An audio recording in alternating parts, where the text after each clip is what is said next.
So, Bill, you talk about a minimum like period of healing or treatment. What is that minimum period?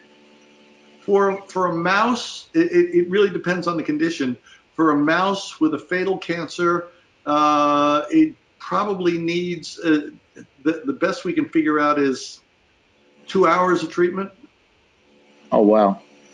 two But it, hours of focused treatment. And I mean, from reading and seeing some of your research, it's about getting people in some cases that were not trained, that were not healers, that were not even scientific or doctor based, but they were volunteers that had the intention to carry out some of this work in the beginning of the trials that you had. And they just have to put their hands on the cage and hold that intention. And is this like a 2 hour session? Is that what you're talking about? no, usually there's more treatments, even if they're for shorter lengths of time. But at least I wouldn't trust it for less than anything under 2 hours, and probably more would I be safe. Give me a break. Let's go for five, and see what happens. So we've done dose response things, but you're Sure. onto something that is particularly interesting, and that is that the volunteers, because I'm not a healer, but I can heal.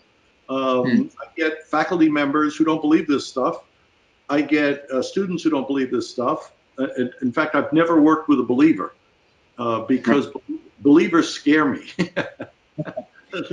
Because if someone believes this stuff without evidence, I don't know why they would.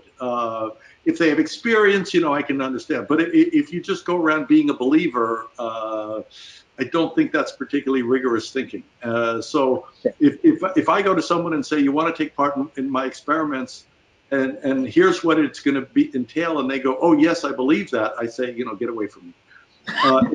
If I come to someone and I tell them, would you like, and they go, oh, I don't believe this crap, I go, perfect.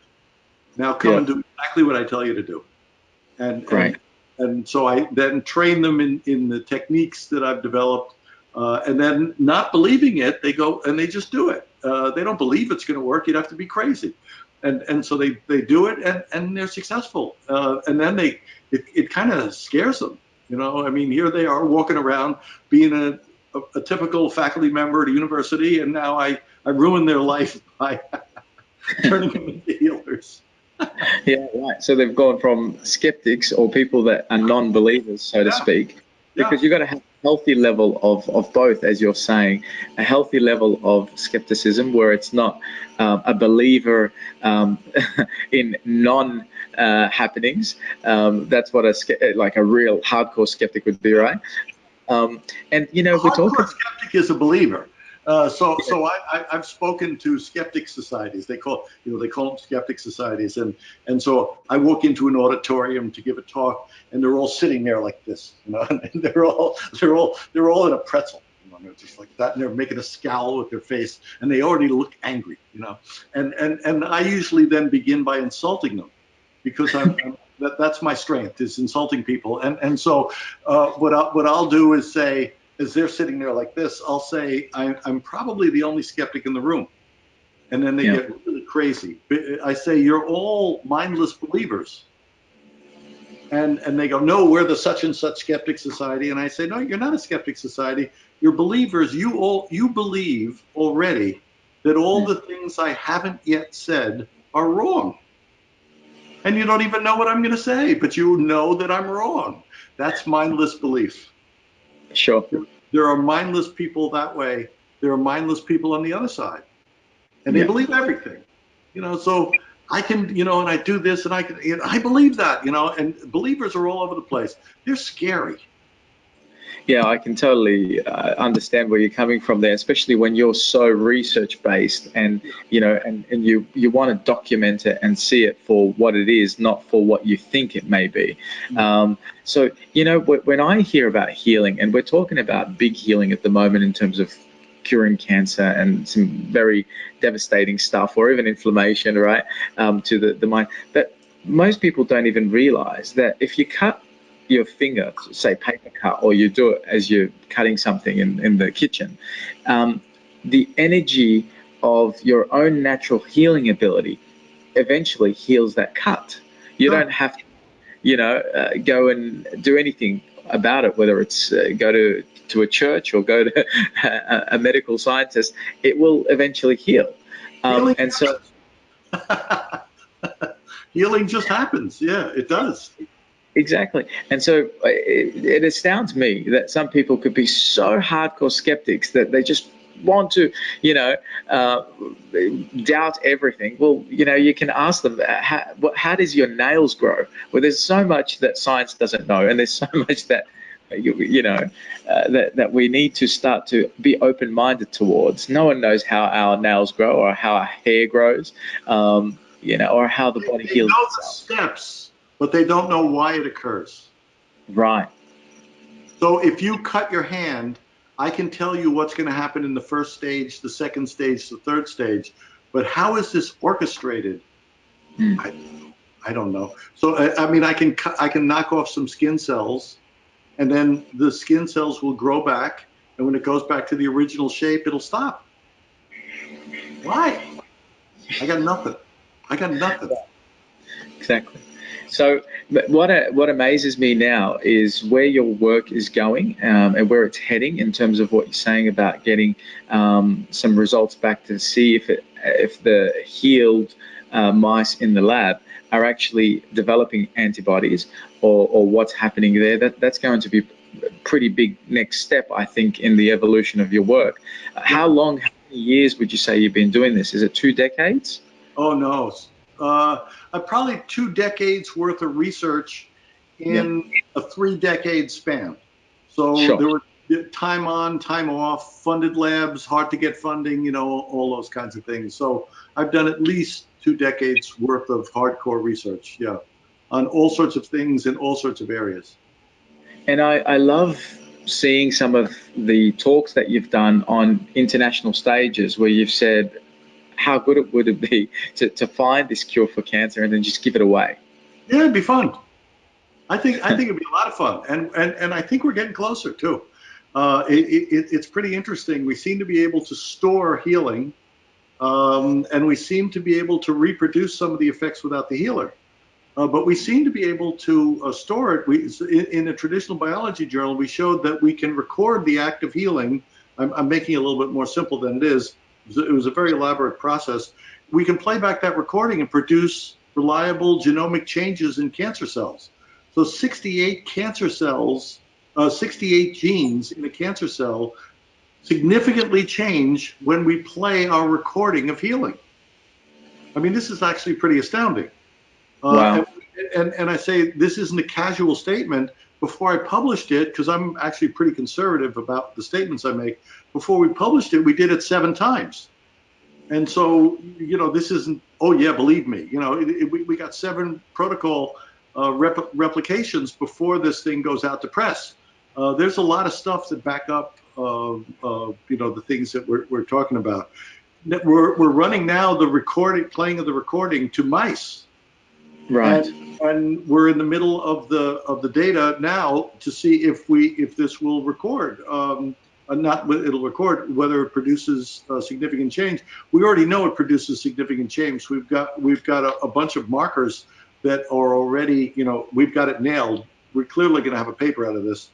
But and then to scale it up, what can we do if we play this stuff to humans? And then could it be that we could upload a recording and download it, basically give it to the world? Yeah, wow. So, Bill, when you say a recording, is it a recording of some sound of like a kind of a tune or a vibration, or is it someone's voice? No, it's actually it was a very elaborate thing to put together, but we're inside of a large Faraday cage. This is a cage that filters out all electromagnetic pollution, if you will.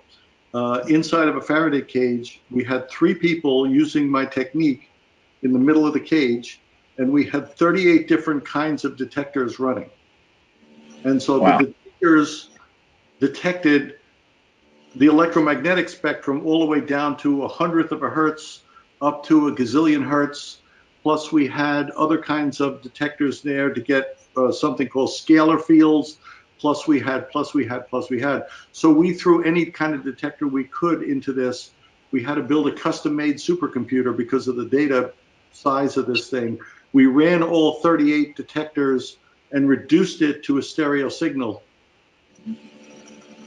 And playing back that stereo signal to cancer cells changes the cancer cells, changes the mice. We're going to find out, hopefully reasonably soon, does it do the same thing for people, and does it do the same thing that a healer would do? And the people who think they know what they know, they now scare me. Right. Because I know if I test them, it's not going to work the way they think. If I say A and I test it, it's going to come out B.